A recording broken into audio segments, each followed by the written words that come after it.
මේක රජතුමා ඉවසන්නේ කොහොමද? කියන්නේ හරිනෑනේ තමන්ට තේරෙන්නේ නැහැ. මේ කියන්නේ ඔබ කියන දේ. සතර ඔබ සාරේ ඔබ ඉන්නත බෑදලා ලයිසෙන් කරනවා.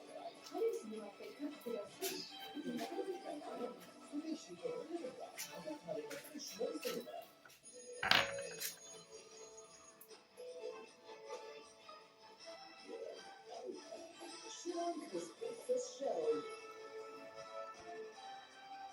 මේ කාලේ කාන්තාවගේ අද ඡායාරූපයක් පළ කරනවා ඔක්කොටම දෙන්නේ රුක්මා ගමදී මේ ඡායාරූපයක් විදිහට අපට දෙලොවෙන් දෙගිනි වෙන කලාමිලාමිනි බාහිරද කලාමිනි ඊයන්නා විදසිතිනේ කියනවායි ඉතින් මුලිකේ මේ ඡායාරූපේ පළ වෙලා තිබුණේ මේ දිනේදී සර්වජන කාන්තාවන් ඒකාශී අවස්ථාවේදී සර්වජන බලයේ නායක දිවිචෛදීව මහතා විසින් නාටකයක් පළ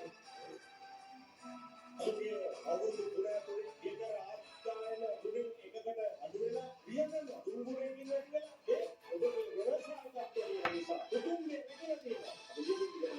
අපේ ව්‍යවසායකත්ව රාජ්‍ය සරකාරයේ තුල අපේ කාන්තාවල සතරදේශ බලයෙන් ඒකේ ජාතිවාදාන එකවර දෙවිය කරගන්න ඕනේ. අද ඔබත් මම දන්නා පරිදි ඒ ශුද්ධ භූමියේ අය සල්පන අවදාවින්නේ යෙදෙන අපේ මේ කාන්තාවගේ ඒ පෞරුෂත්වයේ සෙනෙහස